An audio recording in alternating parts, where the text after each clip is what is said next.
मैं नहीं मानता हूं कि जो बातें बताई गई हैं देश का कोई भी नागरिक इस पर भरोसा करेगा। भारत का लोकतंत्र ऐसा नहीं है कि जिसकी खाल हम इस प्रकार से उधेड़ सकते हैं। ऐसी गलती हम न करें। और मैं श्रीमान डेरेक जी की बात सुन रहा था, बढ़िया बढ़िया शब्दों का प्रयोग हो रहा था, फ्रीडम ऑफ स्पीच,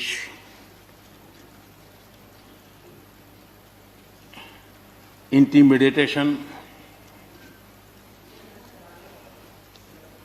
हाउडिंग। जब शब्द सुन रहा था तो लग रहा था कि ये बंगाल की बात बता रहे हैं कि देश की बता रहे हैं।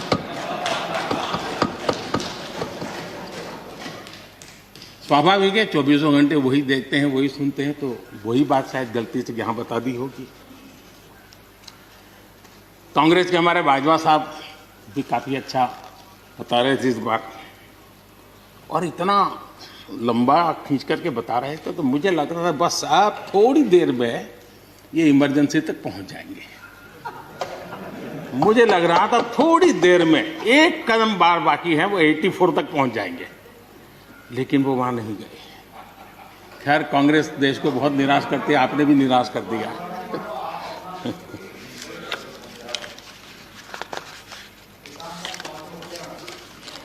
माननीय सभापति जी, मैं एक कोट इस सदन के सामने रखना चाहता हूं, और खास करके लोकतंत्र पर जो लोग शक उठाते हैं, भारत की मूलभूत शक्ति पर जो शक उठाते हैं, उनको तो मैं विशेष आग्रह से कहूंगा कि इसको समझने का प्रयास करें। हमारा लोकतंत्र किसी भी मायने में वेस्टर्न इंस्टीट्यूशन नहीं है, ये एक ह्यूमन इंस्टीट्यूशन है।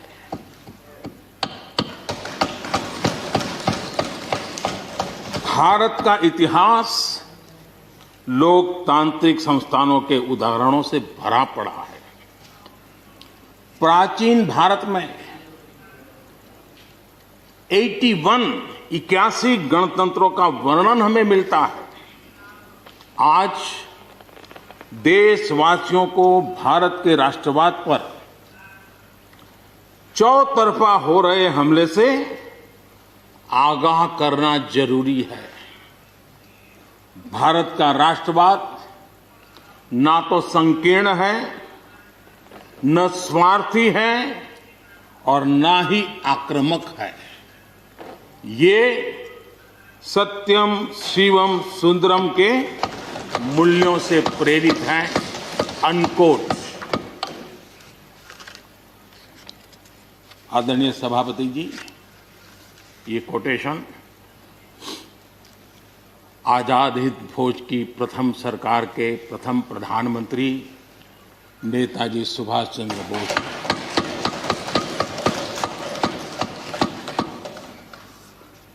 और संयोग है कि 125वीं जयंती आज हम मना रहे हैं।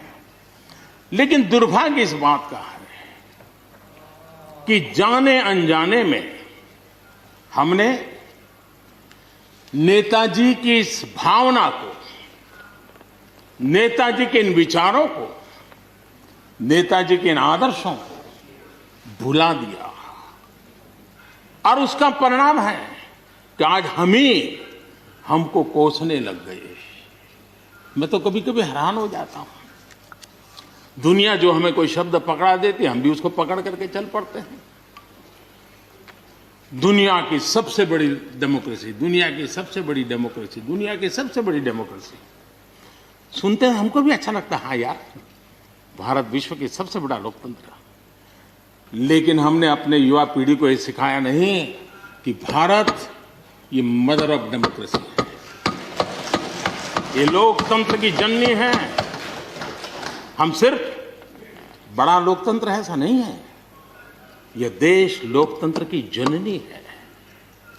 ये बात हमें हमारी आने वाली पीढ़ियों को सिखानी होगी और हमें गर्व से इस बात को बोलना होगा, क्योंकि हमारे पूर्वजों ने विरासत हमें दी है।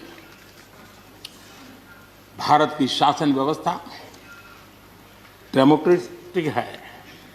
सिर्फ इसी वजह से हम लोकतांत्रिक देश नहीं है। भारत की संस्कृति, भारत के संस्कार, भारत की परंपरा, भारत का मन लोकतांत्रिक है और इसलिए हमारी व्यवस्था लोकतांत्रिक है। ये है इसलिए ये है ऐसा नहीं है, मूलतः हम लोकतांत्रिक हैं इसलिए ये है। और ये कसौटी भी हो चुकी है देश की। आपातकाल के उन दिनों को याद कीजिए, न्यायपालिका का हाल क्या था, मीडिया का क्या हाल था, शासन का क्या हाल था, सब कुछ जेल खाने में परिवर्तित हो चुका था। लेकिन इस देश के संस्कार, इस देश का जनमन जो लोकतंत्र के रंगों से रंगा हुआ था, उसको कोई हिला नहीं पाया था। मौका मिलते ही उसने लोकतंत्र को प्रस्थापित कर दिया। ये लोगों की ताकत, ये हमारे संस्कारों की ताकत है, ये लोकतांत्रिक मूल्यों की ताकत है। मुद्दा ये नहीं है कौन सरकार नहीं, मैं उसकी चर्चा नहीं कर रहा हूं और न ही मैं ऐसी चीजों में अपना समय लगाने के लिए यहां आप लोगों ने मुझे बिठाया है। हमें लोकतांत्रिक मूल्यों की रक्षा करते हुए आगे बढ़ना है। आत्मनिर्भर भारत के संबंध में भी चर्चा हुई। मैं हमारे साथी धर्मेंद्र प्रधान जी के बहुत ही अभ्यासपूर्ण और आत्मनिर्भर भारत की हमारी दिशा क्या है उसका विख्यात विस्तृत उन्होंने बयान किया है। लेकिन एक बात सही है कि आर्थिक क्षेत्र में भी आज भारत की जो एक पहुंच बन रही है, कोरोना काल में दुनिया के लोग निवेश के लिए तरस रहे हैं, सारी बातें बाहर आ रही हैं, लेकिन भारत है जहां रिकॉर्ड निवेश हो रहा है। सारे तथ्य बता रहे हैं कि अनेक देशों की अर्थस्थिति डामाडोल है, जबकि दुनिया भारत में डबल डिजिट ग्रोथ का अनुमान लगा रही है। एक तरफ निराशा का माहौल है तो हिंदुस्तान में एक आशा की किरण नजर आ रही है। ये दुनिया की तरफ से आवाज उठ रही है। आज भारत का विदेशी मुद्रा भंडार रिकॉर्ड स्तर पर है। आज भारत में अन्न उत्पादन रिकॉर्ड स्तर पर है। भारत आज दुनिया में दूसरा बड़ा देश है जहां पर इंटरनेट यूजर हैं। भारत में आज हर महीने 4 लाख करोड़ रुपए का लेन देन डिजिटली हो रहा है, यूपीआई के माध्यम से हो रहा है, यूपीआई के माध्यम से। याद कीजिए, यहां के इसी सदन के भाषण में सुन रहा था 2 साल 3 साल पहले, लोगों के पास मोबाइल कहां है, टिकना कहां है, लोग डिजिटल कैसे करेंगे।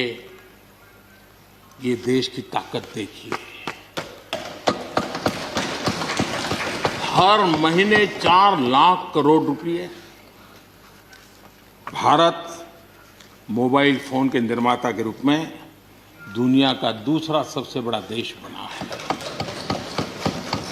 भारत में रिकॉर्ड संख्या में स्टार्टअप्स, यूनिकॉर्न्स और जिसका विश्व में जय जयकार होने लगा है, इसी धरती पर हमारी युवा पीढ़ी कर रही है।